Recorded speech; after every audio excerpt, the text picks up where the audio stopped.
vou dar sequência aqui em outro vídeo, que anterior eu expliquei para vocês o funcionamento de todas essas peças. Vocês podem dar uma olhada nos vídeos anteriores aí, que tem a explicação do funcionamento, né? De melhoramento do freio, tudo certinho. Agora eu vou explicar para vocês aqui um pouco do que eu entendo, né? A respeito da diferença entre o freio a lona e o freio a disco, beleza? O que acontece? O sistema de freio a lona, na teoria, era para funcionar melhor do que o freio a disco, por causa do campo, né? Que ele tem todo esse campo de atrito quando a gente aciona, né? O sistema aqui tem a dilatação das duas pastilhas, ou patinha, assim chamado no mercado, e eles causam esse atrito que provoca a frenagem do carro, né? Porém, além de ser uma peça que está fechada, né, que evitaria mais sujeira, porque aqui vai o espelho, então ela trabalha embutida. Então ela era para funcionar no sistema mais eficiente. Porém, na prática, não dá certo, não funciona. Tá? Ela é inferior, bem inferior a um sistema de freio a disco, né? Pelo seguinte fato, no momento que ela está fechada, ela não entra sujeira, mas também tem um problema, ela também não sai a sujeira, ou seja, ela não sai o pó da lona que fica retido dentro e acaba diminuindo esse tempo de frenagem, né?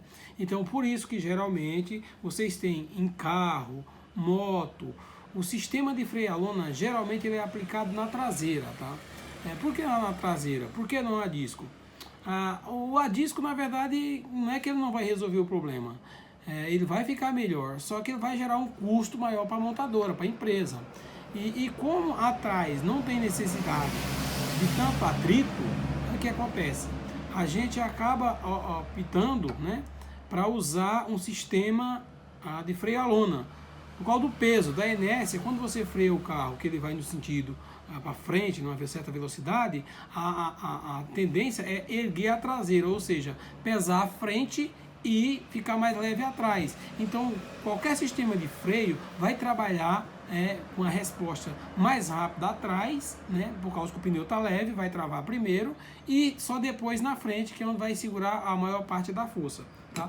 Então, por isso que alguns carros e moto utilizam freio a lona na traseira, porque não tem necessidade, que o atrito atrás é menor, tá, gente? Então, qualquer dúvida sobre esse sistema de freio aqui, vocês podem ver o vídeo anterior. Isso aqui é freio de moto, aí vocês veem como é que funciona, como eu expliquei para vocês, tudo certinho, as adaptações novas, os lançamentos novos, que são esses eixos a patinha especial, que eu já passei no outro vídeo, como que eles funcionam, tudo bonitinho, tá? Agora eu vou explicar para vocês a diferença aqui, como funciona o freio a disco. Aqui está o sistema de freio a disco, tá? Se a gente observar a área de atrito dele, o disco é longo, mas a área de atrito ela é bem pequena, tá?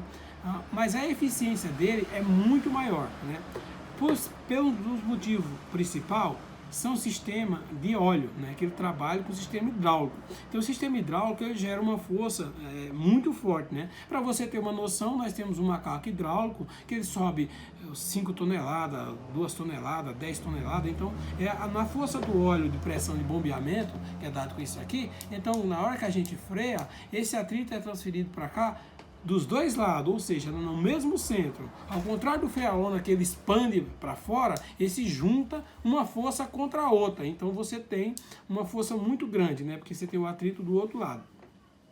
Então, resumindo, o sistema a disco realmente se torna mais eficiente por esse ponto. Um dos grandes problemas do sistema de freio a disco, né, que acontece de danificar o disco, é quando a gente, como é um freio que ele não baixa nunca, a gente está freando, mas ele compensa no óleo, o óleo vai baixando. Então o que acontece? Quando você freia, vai gastando a pastilha, aí ela vai começar a encostar no ferro, mas você não está sentindo falta no seu freio. Então às vezes a pastilha vai pegar esse disco e vai danificar o disco, né? Aí vai causar ranhuras, e essas ranhuras, quando você vai trocar a pastilha, você vai ter uma dificuldade de frear, porque a superfície não está por igual, plana, né? Então tem que prestar muita atenção nessa parte desse sistema de disco. Tá? Outra parte interessante do freio a disco é o sistema como ele retorna, tá, gente? Então ele não tem uma mola de retorno igual o patim tem. O próprio óleo, né, e o formato da borracha que vai aqui nesse pistão, tá? Ela é cônica aqui, que é para ajudar o retorno desse sistema de freio. Ou seja, quando eu freio, eu aperto o pistão aqui, faz o movimento de correr e pressionar contra o outro lado da pinça. Tá? É um pistão só, mas ele faz o efeito nesse caso aqui. Aí o que acontece? O grande problema aqui é troca de pastilha, quando demora, você acaba estragando seu disco, porque o freio está sempre excelente. Aí, tudo novinho, funcionando. Manutenção dessa peça. Além da troca de pastilha, a gente tem que se atentar muito ao desgaste desse manete aqui, ó. Às vezes você troca a pastilha e o freio, com muitas trocas, vai ficando baixo, não é 100%. Aí tem o desgaste dessas duas peças aqui também, que vocês têm que ficar atentos. Às vezes o manete, se eu tirar esse sistema aqui, ó, comprar outro manete e colocar, muitas vezes esse sistema é padronizado com esse manete. Aí vocês colocam, né, esse manete de outra marca ou às vezes importado. Então às vezes você vai colocar e vai dizer, puto, mas o sistema novo não tá bom.